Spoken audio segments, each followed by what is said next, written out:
Welcome to episode number 278 of Destination Linux. Whether you're brand new to open source or a guru of sudo, this is the podcast for you. My name is Jill. I'm Michael. And I'm Ryan. And on this week's awesome episode of Destination Linux, we're going to be interviewing Mathew Miller about the latest release of Fedora Linux.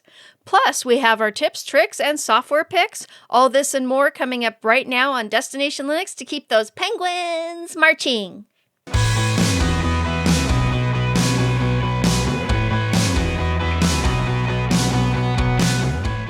So this week, it's time to find out what Michael's been up to. So if you ever listen to Hardware Addicts, you'll know that a lot of times Michael doesn't have something hardware and we have to make fun of him.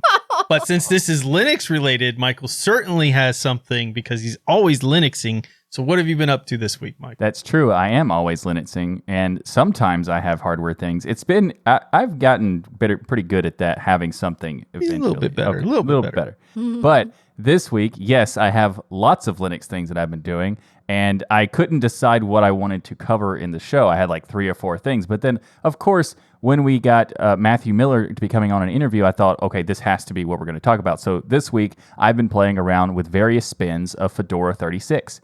I downloaded 6 different spins of Fedora, and it was a lot of fun to check them out, right? And obviously, Fedora KDE is still my go-to preference because that's what I enjoy. But I will say that Fedora 36 Workstation with GNOME 42 on my laptop is really nice experience, and I am liking it. So I kind of have a GNOME and KDE workflow going right now. Welcome to our side of the bridge. So you're a GNOME fan now. So do you want to get some GNOME shirts? And maybe we could do a whole episode on GNOME here coming up, maybe? So like I said, my go-to is KDE still. Okay. But GNOME there are some improvements. I like GNOME 42. There's a lot of cool stuff in it. It's just it's not Plasma, and therefore but there's also we get it. I tried a LXQt. I got the XFCE one, the Mate version. It's nice. I don't remember every version I got, but I tried out a bunch of them. And Sugar? Did you try Sugar? The whole. Sugar. I did not try the SOAS version. That's one I did not do. But maybe next time. Next time we'll get that in there.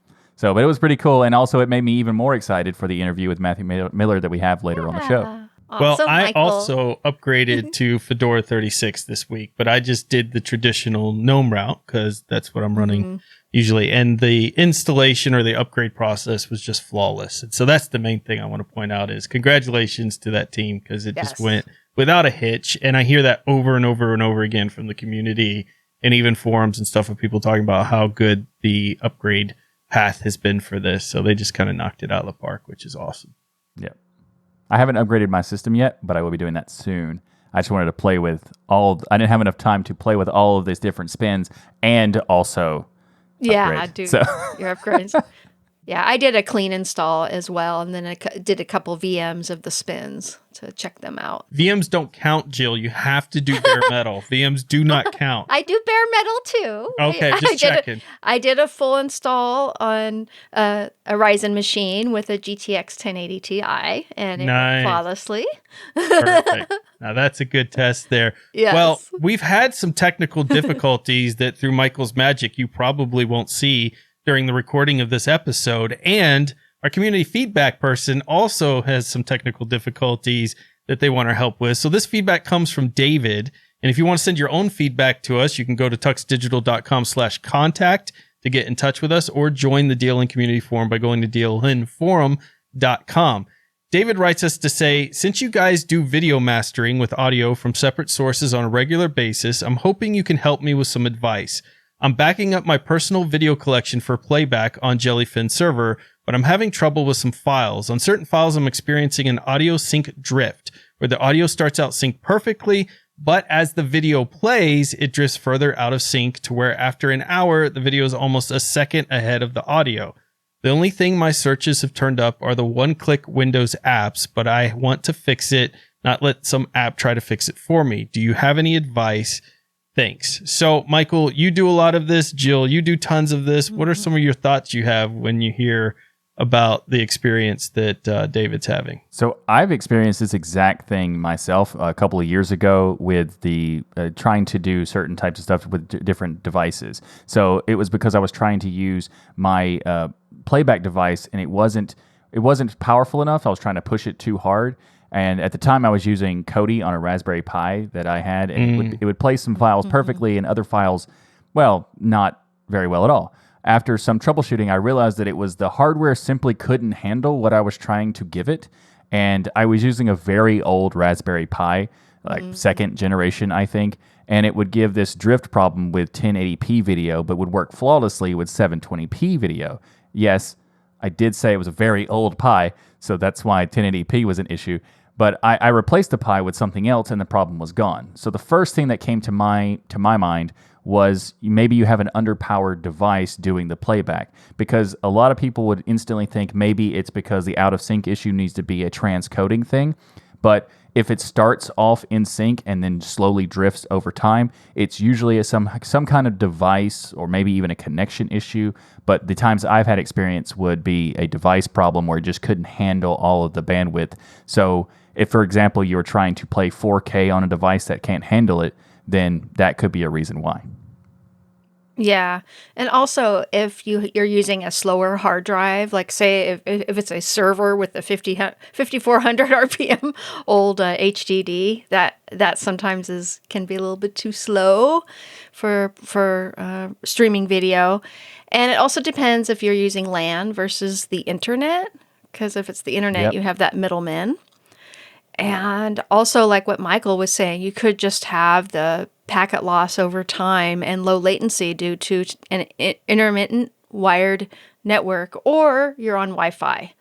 Yep. So we don't know exactly what you're using, but these are some of our ideas and possibilities. I think it's interesting that they said some files. So I have to wonder if all the file formats are the same. That might be something to look into and check that you're using to play back. But talking about Michael's hardware specifically, I've seen this exact issue with the hardware being underpowered. Sometimes it works, sometimes it doesn't. When we talk about power to stream 4K, things like the UM700 that Manjaro and Domini's forum sent us, for instance, is a perfect little device that would be powerful enough to do that. And that's why you see people, when they're doing their home entertainment systems, will upgrade past something than a Raspberry Pi. It's not that a Raspberry Pi can't do some of this stuff. It's just it can get bogged down pretty quick if you have multiple streams or things going on in your home.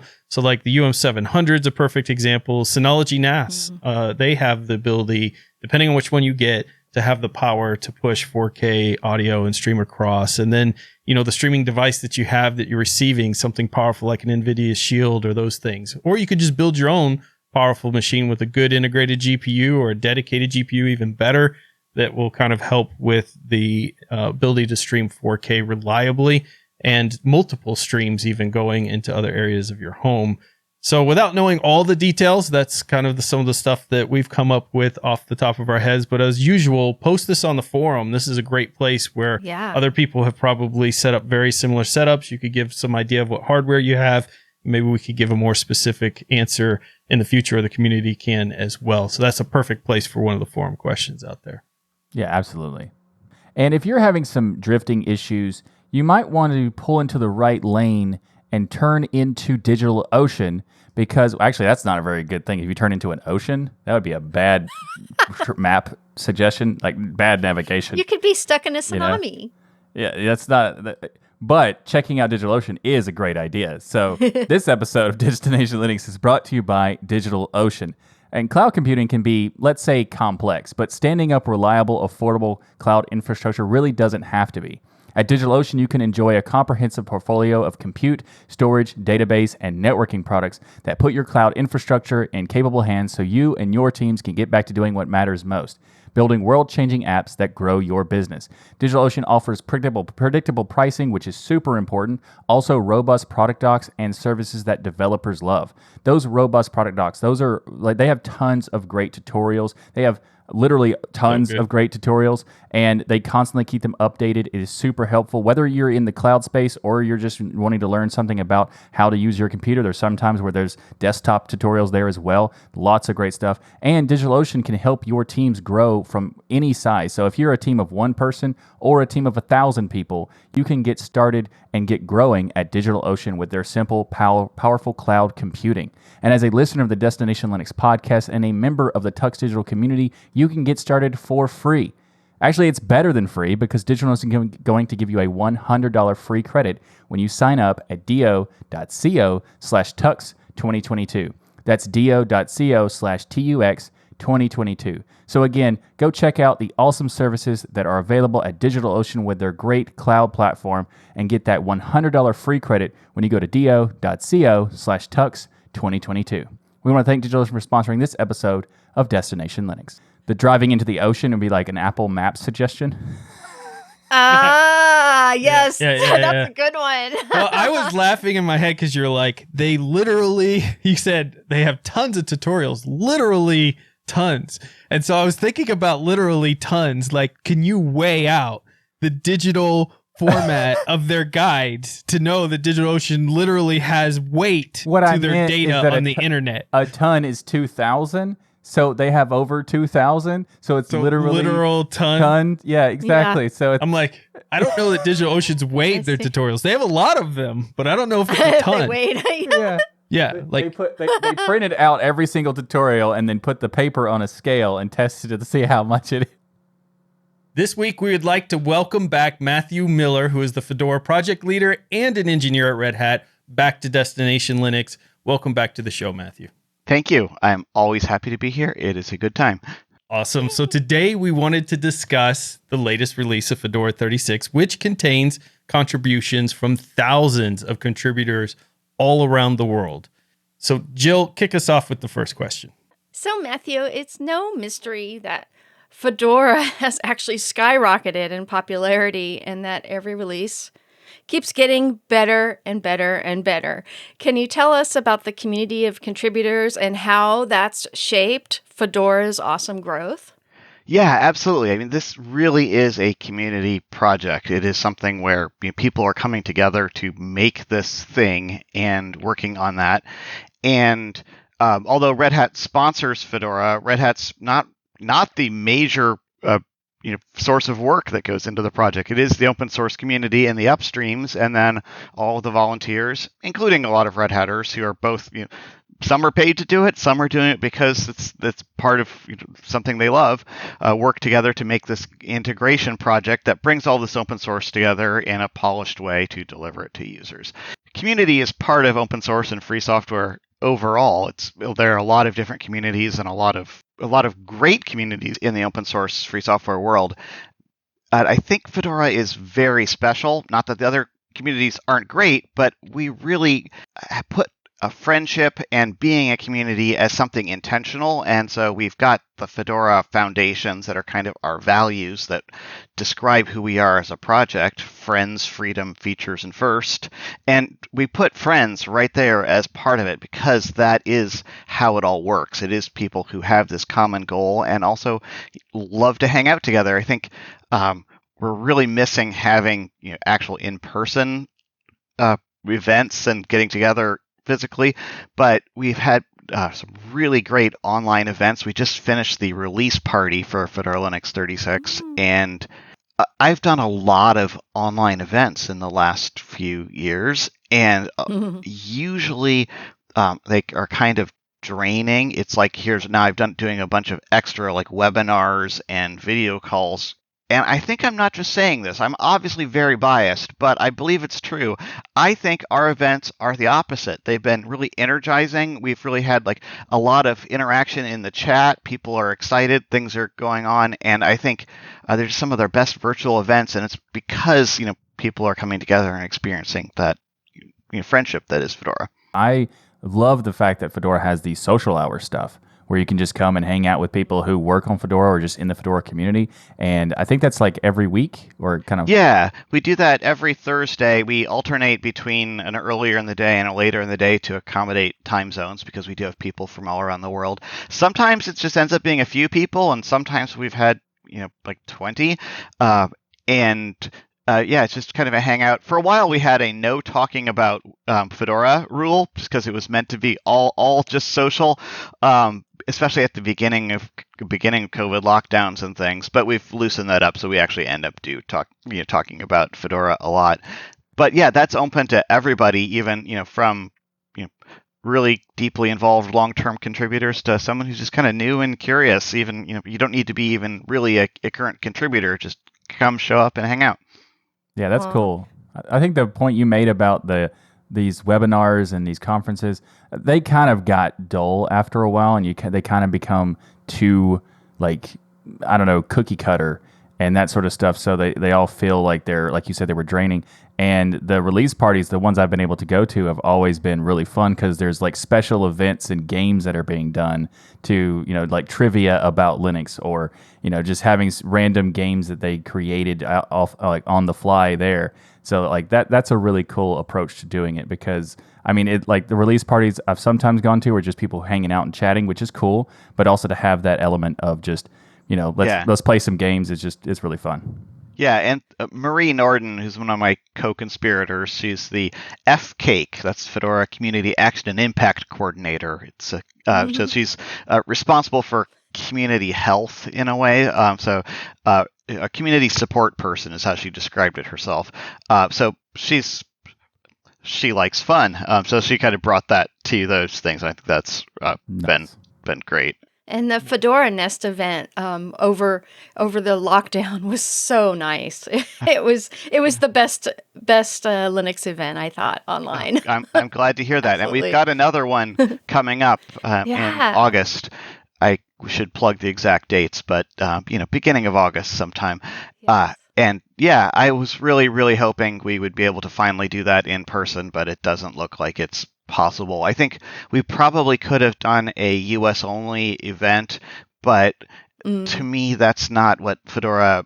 So Nest is kind of a joke, by the way. Our traditional conferences flock to Fedora, so everybody flocks to one location, like a bunch of starlings, I guess.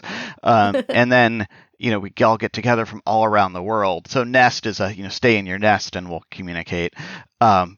So we'd hope to do that flocking together, but if we can only, if it ends up being US only or something like that, that wouldn't feel like Fedora, because we've got contributors from all around the world that we need to get in the right place to talk together.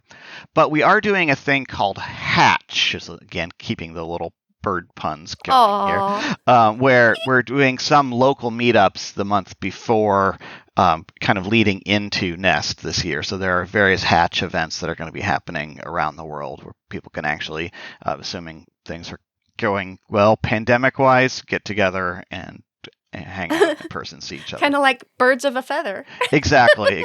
Oh, that's a new one you guys could pick up. Well, I think the community is a big part of the success of Fedora.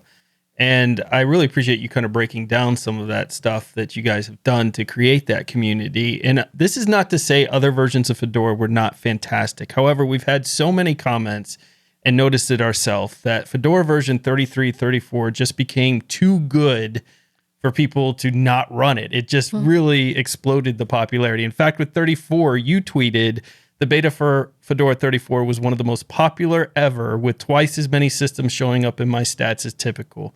I really want to get into what you think kind of changed with Fedora, that these releases in this area started just accelerating at a rapid pace. The amount of people talking about Fedora, even our own show, if you go back, we barely ever mentioned Fedora. Then around 33 or 34, it was like, oh my gosh, where have you been all my life? Like something major changed, and I want to get your opinion on that. Yeah. So from one point of view, I wish I knew. I feel like we've been kind of doing our thing for a long time, and we didn't really do anything big and different. People just started noticing, and I wish we'd gotten people to notice earlier somehow. But I do think there are some things that contributed to it. I think one of the things is we started being more strict about keeping to our May, October, or April, May, October, November, like cadence, which has always been kind of the goal, but we'd gotten in kind of a habit of slipping around the calendar, and it kind of came out at random. And I think that predictability, even if it's not always exciting, it just kind of helps it feel like a reliable thing that you can count on. And so I think that was an important groundwork thing that we did.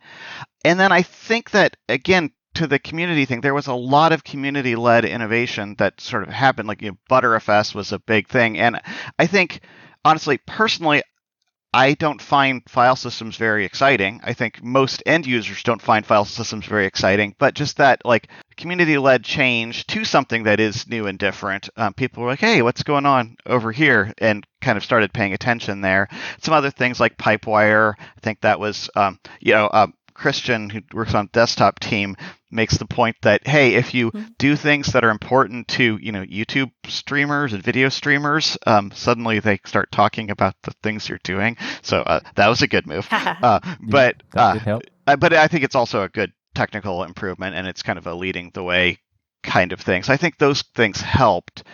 And I think just a lot of the work we've been doing on Polish, as people started to look, they were like, maybe they hadn't looked for a while, or they hadn't really paid attention. They started to see these things we have been doing, and like, hey, this is pretty great.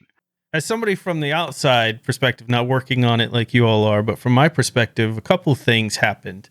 One is we started seeing a lot of Fedora, that community that you built, start showing up, right? So they were coming on to streams. They were talking about things Fedora was doing, which piqued our curiosity. So you had a lot of people in your community that you were building that started going into other communities talking about Fedora. So that's something I noticed right away. And Neil would be a perfect example of that. It was going around talking about all the cool stuff that was happening. And then it was the risk taking, like the Btrfs, the Wayland, the Pipewire, the RPM fusion changes to make it easier and to get into these drivers and things. Like, it was every release from 33. It seems like you all were taking bigger and bigger risks, not crazy risks, not chaotic risks, but more risks than other distros we were seeing out there. And I think that's driven a lot of the creativity as well, and attention. Yeah, I think that's fair. I think those are also the features and first values we put in our foundations. Those are also there. So that's kind of a bias we have. Yeah, it's always like I kind of run on anxiety around some of these things, because we do want to find that, like, the leading edge without being the bleeding edge is kind of the place, right? Like, we don't want people to feel like they have, like, their system, might actually hurt them. Like, that's not what we want. But we want it to be exciting. We want to have those new things when they're ready. So it's always a balancing act. And yeah, I think we've been doing a pretty good job of getting that right. So I think I would say so. Definitely. Yeah. Yeah, absolutely. And also, like, the Btrfs thing, like, the file system might not be interesting for most people. And I was curious about it in general, but also not enough to go and set it up myself, because there are a lot of things you have to do to kind of do that. And so I've used OpenSUSE in the past because they had Btrfs. And when Fedora announced that y'all were going to switch to Btrfs, it was really interesting. So I was like, oh, then I want to try this and see what it's like. And then I've been on Fedora ever since. So it's one of the things that Ryan talked about earlier, that we talked about Fedora on this show much more since around the 34, 33 era. And that's when I switched to Fedora, and you can't even stop me from talking about it these days. No, so, we literally can't. We try. He does try. Is there something else? Try. No. It's worth talking about. That's amazing. Yeah. Well, you guys were so willing to take chances. And even though not everyone was happy with Btrfs, you said, hey, this is what we're doing. Yeah. It was awesome. There are so many great features of version 36 for Fedora. But what are your personal favorites for this particular release? This is always the question I'm least prepared for, because I tend to live in the future a little bit. Because I'm like 36 is out. I'm worried about 37 and 38 now. So I'm like, okay, what was in that one? I think the new Podman version is pretty exciting. I think that's nice. For the desktop, it's a small thing, but I think the new screenshot tool is a huge improvement. Before, actually, especially if you have a Lenovo laptop, you're hitting the print screen key would take a screenshot, and I had to disable it all the time because it's next to the alt, between the alt and control keys right there, and I would bump it all the time and not knowing, and my pictures folder would be full of like random screenshots of like, oh, that's confidential work information. Who knows what else? Right? Yeah. So not great. But now it brings up a nice little UI that lets you select from the screen, and that's good. So I think that's not a huge feature, but I like it. That's cool. I also like the fact that they added video recording for that, so people who need to do quick video recordings. That's really nice. Yeah. That came in handy recently when I was trying to open a bug report with a monitor I was having problems with. It had some lines, and they wanted kind of proof that the lines were going through, and it's just able to hit the print screen button and record a video of it happening, and it was pretty awesome that feature is right there. It's very convenient. I like that feature a lot.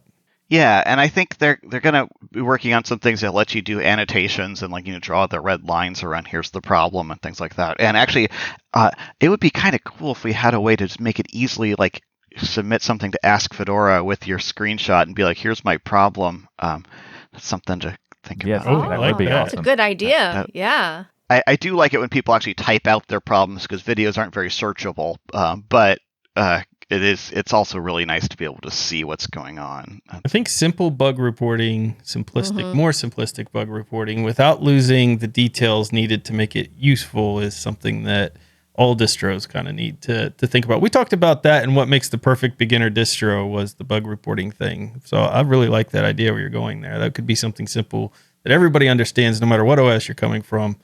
And they could just right from there take a screenshot of the issue and then maybe fill out some basic stuff and get a bug report in. Yeah, pretty cool. One of the things I've been actually kind of pushing is we have a user help forum, Ask Fedora. This is something that was largely community led and kind of helped support it, but people built this. And rather than steering people to Bugzilla right away to submit a bug report, I'm going to try and steer people to talk about it on the forum and get some help there, get early triage there, and then you don't necessarily need to file a bug yourself. Maybe somebody already knows, or then once it's more nailed down, then file a bug. So yeah, bug reporting is really key, and that's definitely something. Oh, yeah.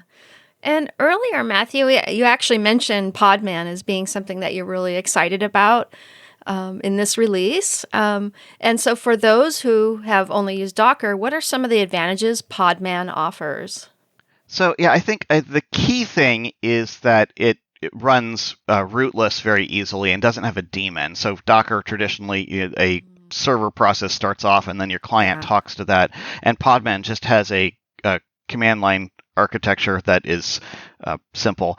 Yeah, and it's really easy to run from your user account. From a Fedora and your Red Hat universe point of view, the SE Linux integration is very nice. I know people love to turn off SE Linux, but actually containers are a really great case for it because it kind of provides a wrapping around the container, and there's been several break out of the container exploits that SE Linux stops, and it also avoids. So long ago, in the very beginning of SE Linux, we tried to have a targeted policy around the desktop where we tried to make a complicated, these are the rules for each application, and that turned out to just need so many exceptions. It was frustrating for everybody, and I think a lot of people's frustrations with SE Linux kind of go back to that. So our current policy by default actually allows a lot of things. So it's kind of tilted towards the only locking down a few areas in security. And so having this actually lets us get advantages without the pain because we can wrap the container tightly. And this goes for Flatpaks as well, although when you're putting things in containers, and that way lets you do that sandboxing basically in a way that doesn't need to be so per application and also doesn't get in your way as much. So I think that's nice, and Podman makes a nice interface from that for command line things. Nice. I think another thing about it is that so it is a Red Hat project, Red Hat sponsored project, but I don't want to bad talk Docker, the great people who've did amazing things there, but Docker as a project has always been kind of tied to what Docker, the company, wanted to do in a lot of ways. And so the decision making there was somewhat frustrating. And this is part of why Red Hat tried to engage there and then finally ended up being like, fine, we're going to have to make our own thing here. And that's because, a lot of contributions weren't really being accepted into it. And Podman really is run as a whole open source project where you can contribute what you want. And the goals are to make running containers great. It is not to advance a Red Hat agenda of how this should be able to do a Red Hat tie-in thing. And so you'll find Podman on a lot of different non-Fedora, non-Red Hat universe distributions as well. So it's kind of a universal tool. And you kind of see this as Docker on the desktop as well. They announced they're going to basically make that a commercial product, and that's fine. People just deserve to be able to sell their software and make money, but that's not what Podman is interested in. So I think that's I think part of the proof of Red Hat not really trying to dictate it in the same way is the fact they made all the Docker commands work by default in Podman, right? So you don't have to learn some new way of kicking things off. If you're used to Docker, you could go into Podman and be able to execute things pretty easily. Yeah, and it isn't trying to be that wasn't invented here, we're going to do it our own way kind of thing. It's trying to make it easy for users as much as possible. And there are some neat things as well. There's like a Podman generate kube that'll make a Kubernetes YAML file for you from your running containers. So you can take your containers, and then if you want to get that to a more complicated Kubernetes OpenShift infrastructure, you get the basic configuration for it from Podman. I think that's a really cool feature as well. Awesome. So you're kind of going to scale things up. So this is another subject. You're probably not passionate about this at all. I don't think anybody's ever heard you talk about Nvidia. But let's just bring it up for a minute here and just see if you might have a hot take on this.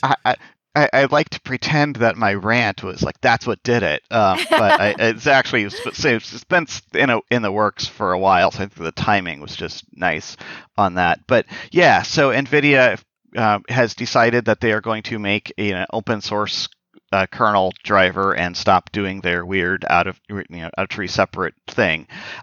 There's still going to be a lot of proprietary things. It's going to interface with proprietary user space and proprietary firmware blob kind of thing. So it's not a complete win for open source, but it's a step in the right direction.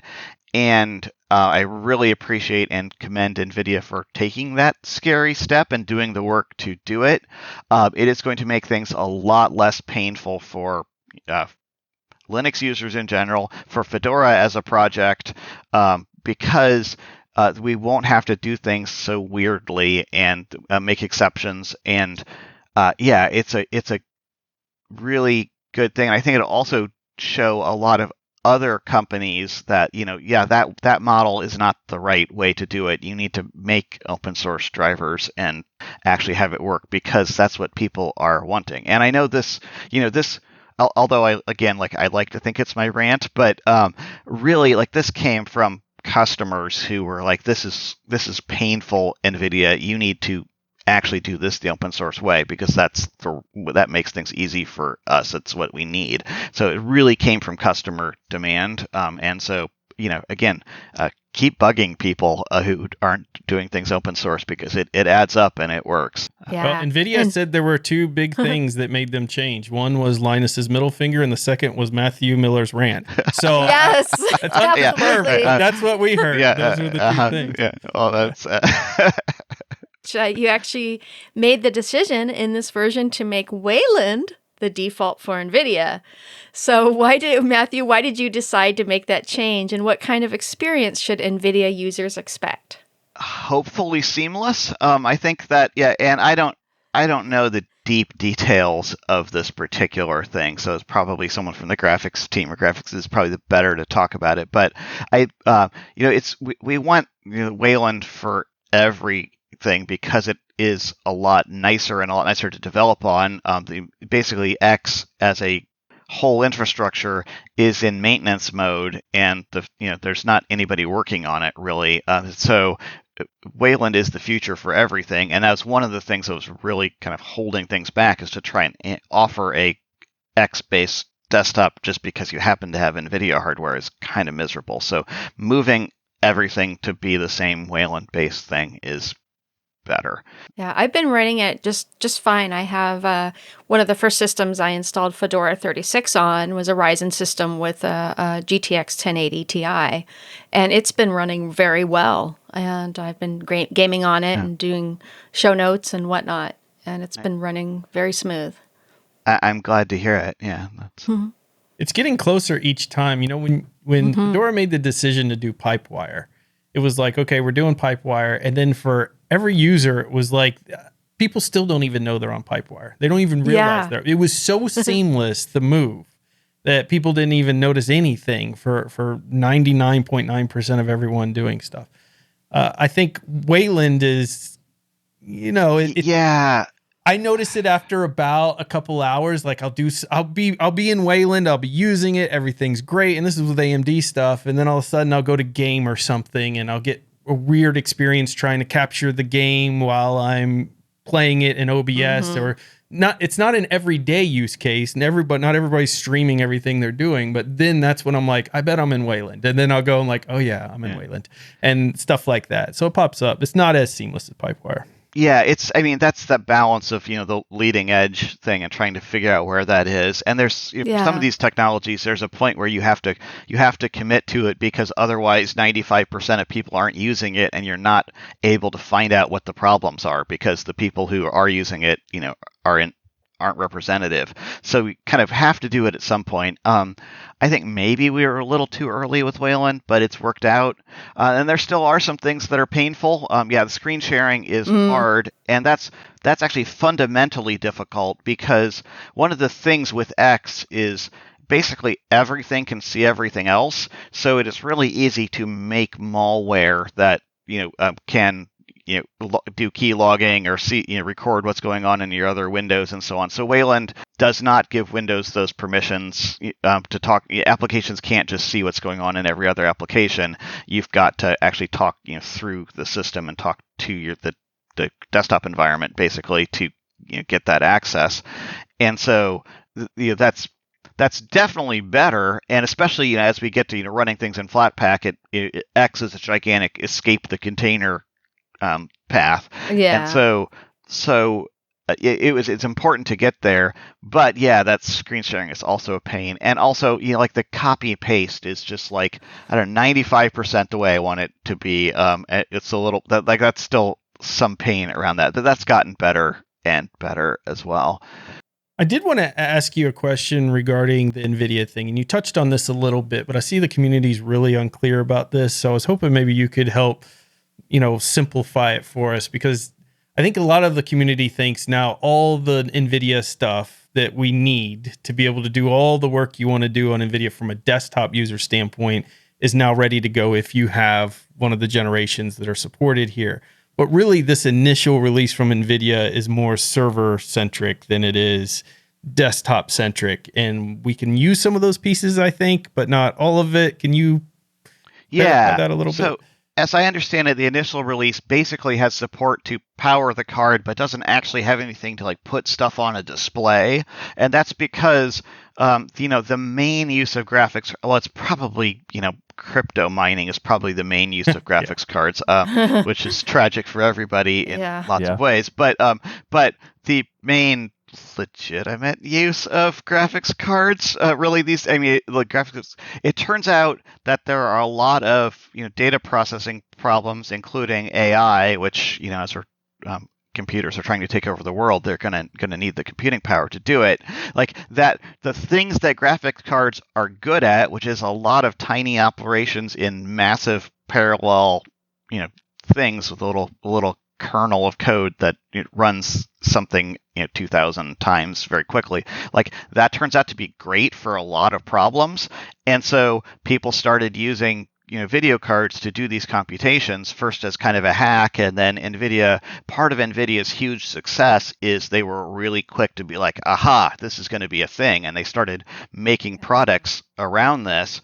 And So yeah, it's GPU compute basically is the thing, and that can, on the desktop sometimes that's now used for acceleration. For software can use it for acceleration, but really it's big data kind of things in server rooms. And so this first thing is meant to power that, and even more.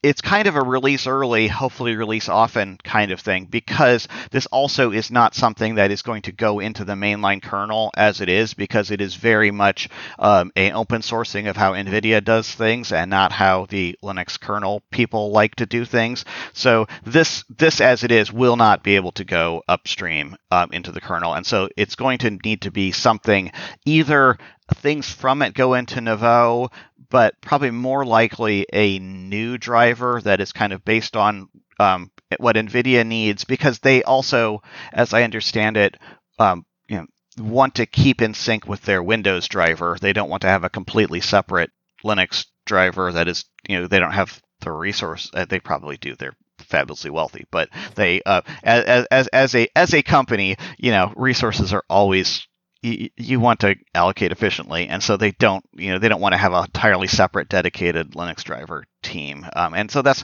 honestly, as Linux users who are doing gaming and things like that, that's probably better, because that dedicated Linux graphics team would probably be like half-time person or something. Mm-hmm. So this way we kind of get the whole thing, but like making it so that Nvidia stuff works in a way that's Linux friendly, like that's going to be some work. So that's going to be several years of work before there's something that's really going to fit there. I hope that we have something that will actually drive graphics cards from this. I don't know. It's not up to me, and I'm not doing it, so I can make wild promises and predictions. But I hope it's something that we could have by a year from now in the next Fedora 38 release. Having that, that's what I would hope. It also just kind of makes sense, because the NVIDIA cards, I've done a lot of set up a lot of render farms and whatnot for animation, and most of those render farms have NVIDIA GPUs in them. So just to have that basic control on the server side is wonderful. Yeah. And and I want to, I really appreciate NVIDIA doing this, but, I'm still going to be buying AMD graphics cards for the foreseeable future here for my own AMD love. Systems. Yeah, right. I mean, they've been doing this for a while, and it just works. And, the new Intel discrete ones, that's going to be interesting again, because they've been doing it as open source for a long time. So it'll be interesting to see. Fun times. I think it's great that NVIDIA is doing this, but I also agree that I'm just going to keep with AMD until there's a reason to switch. Like right now, it's like there's a potential that it will matter, but right now AMD is still the out of the box, it just works approach, and that's pretty awesome. But I am interested to see what Intel is going to be doing, when they do release those GPUs and stuff, because Intel has been around in the space and longer than AMD has. So in terms of open source, so I'm very excited about that. Yeah. But I wanted to switch gears real quick for a topic that I think is really interesting, because we've received feedback consistently from the community about accessibility on Linux, and that it's behind macOS and Windows. And I was curious, what do you think can be done to address this in the overall arcing Linux ecosystem? Yeah, it's a really hard thing. This is actually one of the things when you're looking at our next 3 to 5 year strategy for Fedora project and what we're going to do. This is one of the things that kept coming up, and it's in line with Fedora's vision and our mission to make the world better through open source.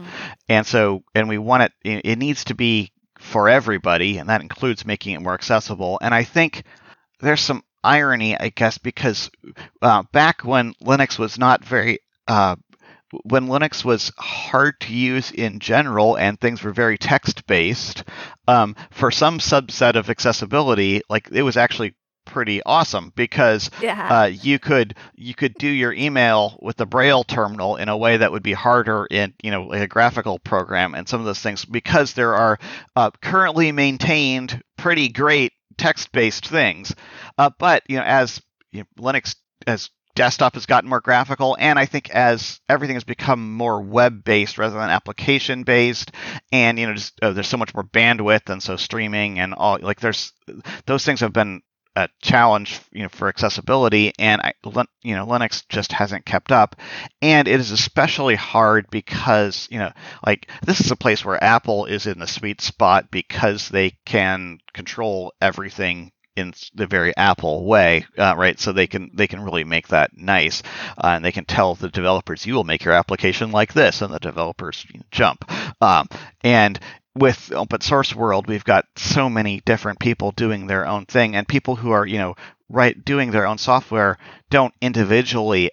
As developers, you might have a cool idea for some new utility, but you don't have the resources yourself to do accessibility stuff on that. So that's hard, and I'm not sure what the big answer is. So I think this would actually be good for something like maybe a Linux Foundation investment or something. I think it would actually be. I'm not going to call it Linux Foundation in particular, but it's something like big organizational and maybe something new that is focused around accessibility would be good. So I think it's a bigger problem that's really hard to solve, but it is something that we want to do our part in Fedora, and I don't know the answer, but it's definitely a theme, as something we want to make sure that we can do. And I think there are definitely some things around the desktop. There was actually a thread on Twitter that I got bookmarked to respond to, or maybe it was on the fancy new Mastodon thing. Anyway, I'm trying to become a Mastodon user, but it's momentum. But yeah, I'm kind of about somebody's experience with trying to install in the modern world, and just actually we've got in the installer, we actually have the screen reader there, but it doesn't you have to magically know how to start it. There's no indicator or anything obvious, and then when it does start, I guess the configuration is set up so that it doesn't read stuff from Chrome by default or Chromium, and so this setup isn't ideal. So it seems like there's probably some low-hanging fruit we can tackle, especially for around screen readers, for people who need that. So that seems like that's something we can definitely do. And honestly, going back to the community-driven thing, we would like Fedora as a project to be accessible to everyone. So if you find things, if you are person who needs these kind of accommodations and we're not giving them, let us know and we'll try and make it better, because honestly, I don't know. I as a mostly able person, it's there are things I take for granted all the time, yeah, and so sure. People who can't take them for granted tell us, and we'll try and make it better. I think that's the. Mathew, thank you so much. I'm actually half blind, so this doesn't affect me, but I have, fortunately, my one good eye. Sometimes, some days, I can see better than others, and there are times when it would be nice to have a nice installer that would read it out nicely, a nice screen reader, and I do use a magnifier when I need to.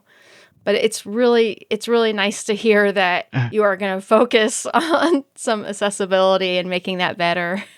Good, yeah. No, it's really important. I think this whole open source project. What's exciting about me is it's not just the we can make software better or some sort of coder utopia thing. It really is this is an opportunity to make software that belongs to all of us, and if it doesn't belong to everybody, it doesn't. Yeah. It's not getting there. Yeah. And what you were saying earlier about text-based, I use eSpeak all the time. Yeah. So I love it. I eSpeak and I pipe to read all my documents. It's great. And I think I'm hoping that some of the there's a big barrier in the speech to text, the other way around, command and control thing, just because a lot of that uses big cloud-based data models, and especially individual voice recognition and the Google Voice Assistant that can tell who's speaking and give you different results. We don't have a good open source equivalent, and there are some people working on that. It's one of those things where I wish we lived in a world where Mozilla as a company were able to just squander all their money on all of the different things that and still have a successful browser, Yeah. because they wanted to do these things. That squander's the wrong word, but like they kind of were trying to tackle all of these problems that they saw, and it didn't. They weren't super successful in Yep. a lot of these things, but there are some projects that are out there, and I hope we can get there, especially as, honestly, like open source GPU computing stuff is a helpful step in the right direction, because we'll need that for the voice processing. Absolutely. And yeah, a lot of the also the synthesized speech stuff, the proprietary things are so far ahead of it. They are, And yeah. I think there's Festival, which is an academic project, and it's got some neat things, but it's not good software because it's an academic project. I mean, it's just not meant to actually be used for end users, and so yeah, we're really behind on a lot of those things. So I hope we can get people excited about them, because that's what we need in order to have this developed. What are some of the most exciting things that the team is working on right now for future releases, Mathew? I can't Yeah, wait. right. Yeah, so this is again a part of it is Fedora really is an integration project, right? So that's at our heart. Like, we don't do the features, and so there's also we're deeply connected with the desktop team, at Red Hat, and Fedora's own desktop team, which mostly does work in upstream GNOME and in various upstream projects, Pipewire and things like that. So Fedora as a project doesn't necessarily create those things. We kind of see the things out there and try to integrate them and give polish into them. So it's a little bit hard to predict a roadmap. So that's my gigantic caveat. But Neil is probably scowling at me because he's like, "That's not inspirational enough. Tell us what things you're making." So we actually do a lot of awesome, cool stuff. I still think the things around Silverblue and CoreOS, around kind of immutable base OS things, are really important. I think this idea of kind of a different way to distribute the OS is a big thing, and again, less of verifiability of what you have on disk. I think that's important. We have some things kind of landing in the Fedora IoT space that are around verifying that your system hasn't become corrupt, or that it's out in the field, someone hasn't tampered with it. It will be interesting, the driver stuff. I think there'll be people from Fedora working on the Nvidia driver. I think that will be an interesting thing to see. I would like to see also kind of the compute stuff, the open source compute from AMD and Intel, and the robotics stuff, all of those things, using those. I think that's exciting. I'm giving a very incoherent answer here. It's such a big space that it's one of the things awesome. I think is maybe interesting. So I talked about Podman generating Kubernetes configuration. So Kubernetes is, I think everybody knows what it is at this point. Kubernetes is basically software for running containers in cloud environments at scale, and it came out of how Google does things internally, but isn't how Google did things internally. But now it's basically kind of took over OpenStack as the way to do infrastructure as a service kind of offerings.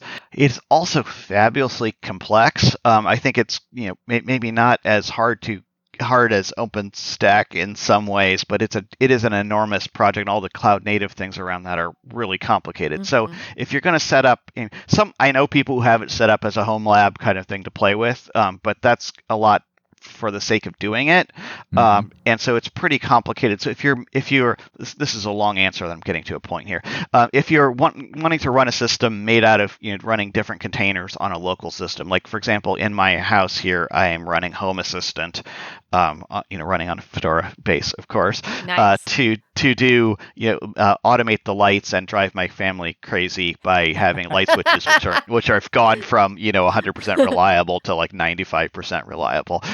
So it's a very fun project, and so that has a bunch of stuff that is running in containers, and so I would like something to manage their life cycle a little better and run them, not just like, okay, now I got some containers going, now what? So I'm running them with systemd, which is actually really good for this, but it gets kind of complicated. So there's a podman generate systemd, which will make a systemd configuration for a container, but it basically ends up either using whatever container configuration is there, so it's not descriptive, it's just absorbing what's there, and then if you make changes, you have to make it to the container, or you get like a 1,000-line podman run command, which is not very manageable. There's a thing called Quadlet, which is not a great name, but it's probably going to get integrated into Podman, but it does a systemd generator for these configurations. I think that's really neat, and it'll be an easy way to basically set up a system that is managed for running, containers when it's not something you're running at scale. Kubernetes isn't the right thing. It's like your home, your one IoT thing running Home Assistant. A nice way to manage that easily. Sorry, I am a sysadmin at heart, and you can see I got excited about the sysadmin things here that I may have gone into. I don't know. I don't want to bore people with the details. It was a long answer, but it was also what I heard is that there are a lot of exciting things happening with the future releases and in the technology space in general. Other thing I'm excited about from a kind of community perspective. So we do have a lot of different offerings in Fedora world. So we have a Fedora Core OS, which is like Silverblue. It's this OS tree based thing for running containers and running Kubernetes cluster kind of thing. We also have a Fedora Cloud image, which has been basically just traditional Fedora Linux image, not using fancy OS tree or anything like that. And that's been for a while kind of neglected. A couple very dedicated people kind of pushing it along and making sure that it gets updated and released.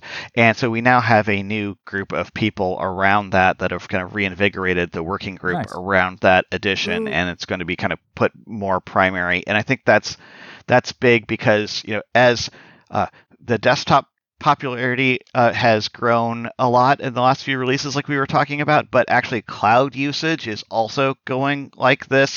So, Mathew, you have made it through all of our questions, but you are not at the end yet. You've done a fantastic job up to this point, but now it's time for the lightning round. And you have 5 seconds to answer each question, or I get to choose the answer for you, which is always going to be Arch, and you don't want that to happen. So here we go. We're going to do the lightning round. We're going to shoot them out, and as soon as we ask the question, you give us your first thing that comes to your mind, and then we're going to go to the next question. You ready? Yes. Okay, let's do it. Yeah. All right. I'm real easy. We're going to start it off. Here we go. Firefox or Chrome? Firefox. Favorite drink for late night coding? Coffee, I guess. Water. There, I changed my answer. That's good. Favorite IDE or text editor? Oh, I've got a soft spot for Joe. Android or iOS? Android. The most underrated open source project? Joe, the text editor. Sure. Favorite candy bar? Oh, I like the Ritter Sport, the Alpenmilk one. Mm-hmm. I've never heard of that one. Interesting. Favorite podcast? Destination Linux. All right, awesome. Thank you so much for doing the lightning round. You nailed it. This is an enjoyable podcast to be on, for sure.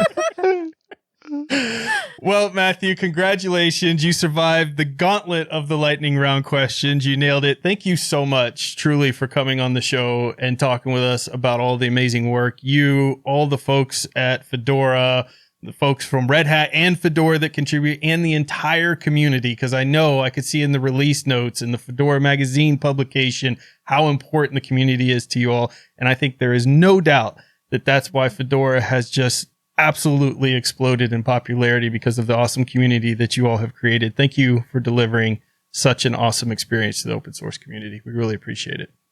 Thank you. And thank you to everybody as well.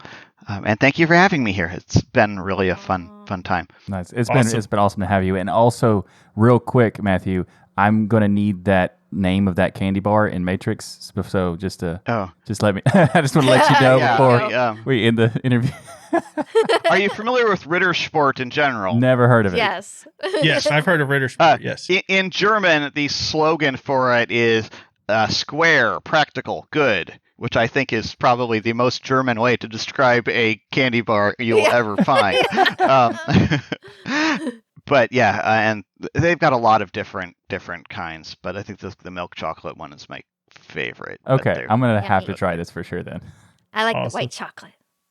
This episode of Destination Linux is brought to you by Bitwarden. Get started right now with your free account at bitwarden.com/tux. A password manager is software that allows you to have peace of mind knowing that your online accounts are secure. Whether you're a business or an individual, this is very important. How many businesses do you know where people were passing around their passwords with sticky notes, or they're writing on a piece of paper and sliding it under their keyboard, at least if that's really covert, like that's really going to protect your password there. That's why you need something like Bitwarden. It makes very complex passwords. It auto-generates those passwords. It can automatically fill them in for your login. So it's more convenient for you. It's more convenient if you're a business, for all of your employees and users, because they're going to have this amazing tool that they can take with them everywhere, whether using mobile apps, desktop application, even the command line. Literally, you can have your passwords with you wherever you're at. Bitwarden seals and encrypts your private data with end-to-end encryption before it ever leaves your device, so you know that you're the only person with access to the data. Go to bitwarden.com/tux to get started. You can get started for free, or you can sign up for their premium account. I think you'll want to check that out because you get a gigabyte of encrypted file storage, 2-step login with YubiKey, U2F, Duo, Vault Health Reports, Bitwarden Authenticator, priority customer support, and so much more. You get all this for less than $1 per month. All this inflation, did Bitwarden go and raise the prices? No, because they love their customers, and we love them too. Go to bitwarden.com/tux and get started. And thanks again for Bitwarden for sponsoring this episode of Destination Linux. I was going to give you a hard time for that, but that was great. That was That was awesome. Thank you. That was really good, Ryan. I'm surprised it went well because in my brain I was thinking, I wonder how much storage a password takes up and how much that weighs. Yeah. How many tons of passwords do you need before the vault cannot take it anymore? Let's face it, sometimes there is no time to commit to learning a full AAA graphic game, which requires constant attention and honing of your skills. And this, as we know, can take hours. Yep. That's where text adventures come in, like the Choose Your Own Adventure books of old, but now on your PC. This week's game is Paradox Factor, a 30,000-word time-traveling text adventure without graphics or sound effects, just a story and your choices and the theater of mind. I like that. With Paradox Factor, you use the mouse to click and choose your choice for story progression. And I like that you can put the game in dark mode and increase the text size. That made it a lot easier for me to get through it with visual impairment. And it's really cool because the game actually starts you off in a wheelchair on a roof on a cold, rainy day, and a man is screaming at you because you're holding a gun. Oh, noes!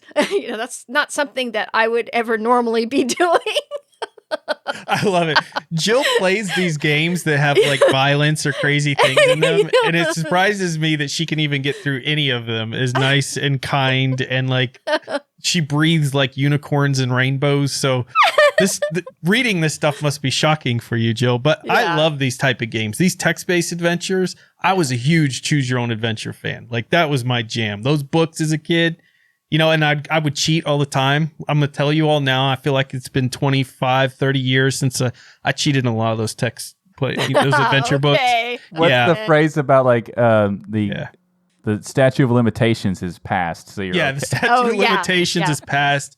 I used to flip ahead and see if my choice would be the right one if it wasn't, But I feel like that's what Captain Kirk would do because he would break all the rules to win, Absolutely. Sure. So Sure. I don't know, but I love these type of games. These are really fun.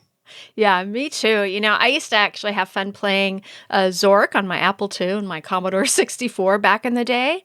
Battling trolls and changing directions with a mere press of the keyboard was actually a really exciting way to play a game. Yeah. And actually, Zork was actually one of the first interactive fiction text-based games and one of the first real computer games to gain traction and popularity. So all of us kids of my age played Zork. It was just the thing. I actually never played any text games, but I am aware of Zork. Like I have Cool. no experience in this space whatsoever, No, you're thinking of when I called you dork. That's No. Dork, there we go. Yeah. Wow. You know, it was really one of the very first virtual role-playing games. In fact, it has the term Dungeon Master in it, which had been used before in role-playing games, but that game popularized that term, Dungeon Master. Yeah. So I've always loved text-based games and interactive games because I've always loved the choose-your-own-adventure books. Those were always some of my favorite to read. So, you know, if you need some downtime without all the blinky lights, and if you're a fan of these old school text adventures like Zork from the 1970s, like I am and Ryan is, check this one out. It's only $1.99 on Steam. That's very cool. I kind of want to check this one out and play Zork too. Now, Michael was talking about it. I think I've heard of it, but I don't think I've ever played Zork or any of those. I wonder if you could just play it online. You misheard it. It was Dork, Ryan. Just because. Oh, it's when you called me Dork. Right, exactly. Yeah. You can't take my own. Zork. Unbelievable. Well, the amazing thing also about Zork is it started on they wrote it originally for the PDP-10. And they later on, it got too big and they didn't have enough memory for it. So they split it up in 3 games. So very nice. In 3 games. Not have enough memory for the text adventures. Exactly. Yep. And they have demos. The hosted games has demos for a lot of the text-based games, including a Paradox Factor. Very nice. Well, once you get all those games, you're probably going to want to back them up because you don't want to lose them, right? So that's what we're going to talk about this week is Pika Backup. So Sophie Harold is the maintainer of the software Spotlight, known as Pika Backup. It features things like set up new backup repositories or use existing ones, create backups locally and remote, save time and disk space because Pika Backup does not need to copy known data again. So you don't have to worry about having 1,000 versions of the same file. Encrypt your backups, list created archives and browse through their contents, recover files or folders via your file browser. One feature not available yet is the scheduled backups, but I have no doubt that's going to be coming because this package, it's a flat pack as well, so it's very easy to get a hold of, just keeps growing with more and more features. And one of the things that I really like about this tool is the simplicity of it. The fact that if you're not in a habit of making backups, and you know on this show we've told you a bajillion times to start making backups. Make at least 3. Yes. Everything. Exactly. And if you're Jill, you make them all on floppy disk, which is a really secure way. But this is a good tool to get people started because nice graphical interface, very easy to set up. You just run your backups and go. It's a very cool tool. Pika Backup. Yeah, I like the fact that it's going for the approach of doing a simplistic style, and it guides you through a lot of the ways of doing things, and it also supports encrypted backups and all that. So it's really cool, especially with the remote option if you want to do that. But Ryan, I do have to inform you of something. You pronounced the name of the application wrong. So it's actually this. Pika pika. Okay, let me try that. Pika pika. Pika pika. Much better. Jill did it a little bit better. But, what? Really? Really? How dare you? That's shocking. I've been working on that for seconds. Pika. It is a cute name for a tool. Pika. I mean, that's just, I immediately thought of Pikachu too when I saw this tool. I think we all did, huh? Yeah, for sure. Instantly. All right, so let's go to the tip of the week. Last week, we talked about creating custom keyboard shortcuts for whatever applications or your system in general. And this week, we're going to talk about something that relates to shortcuts, but it's also shortcuts that already exist, but you might not know they exist. And I like to call them sequence shortcuts.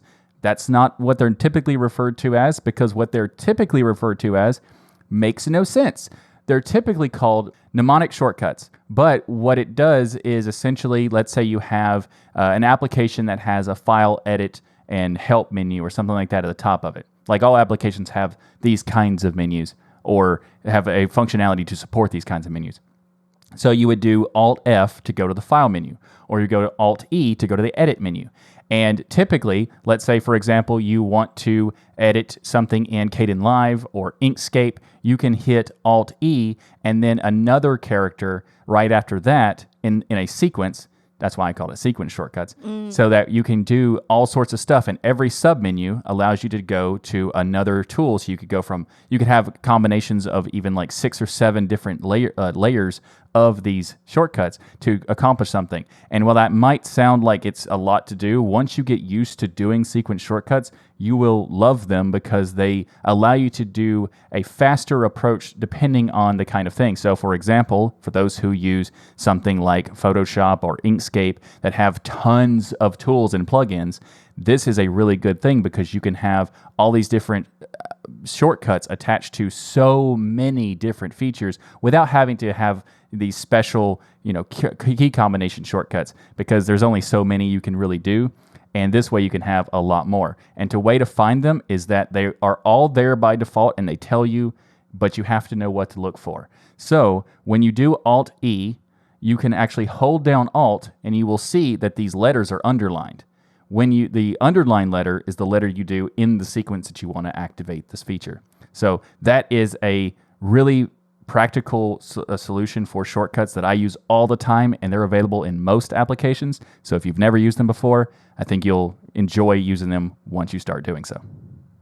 Nice. We got conferences too that should be on your mind, because one particularly Scale, Jill, Michael, and me are going to be at. Potentially other folks too, but you're definitely getting Jill, Michael, and me. We're going to be at Scale this year, July 28th through the 31st.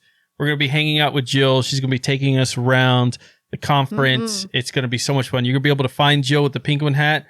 If you don't see the penguin hat, look for a giant person. That's Michael. And we'll probably be swarming around him somewhere there. We also have the OpenSUSE conference, June 2nd through the 4th, and the Open Source Summit North America in person or virtual in Austin, Texas, June 21st through the 24th. So a big thank you to each and every one of you by supporting us, by watching, listening, however you do it. We love your faces. We're here every Sunday at 1 p.m. Eastern live at dlnlive.com. And the best part, everyone is invited to watch the recording of Destination Linux each and every week. We can't wait to see you in the chat. And when you get to see us each and every week, you know what you get, Michael? You get the extra bonus of seeing like technical failures, hardware issues. True. But the fact is, we recover and we still make an amazing show. Mostly thanks to Jill, but we still make it happen. We are professionals, people. Yes. We can... Okay. We are relatively somewhat amateurish professionals. Yeah, closer. Okay. I'll come up with another one later. We're beginners. No, we're a little more than beginners. We're intermediate novices. There we go. Okay.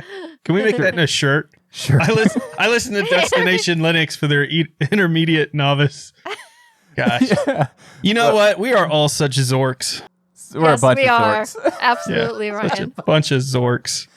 So, speaking of shirts that you could get, you could go to the store and check it out. We have tuxdigital.com where you can get links to everything. But we have t-shirts, hoodies, mugs, stickers, all sorts of great stuff at the store. And also, if you want to become a patron, you can join us in the patron-only post show that happens every week after the show in our 60,000 square foot virtual stadium.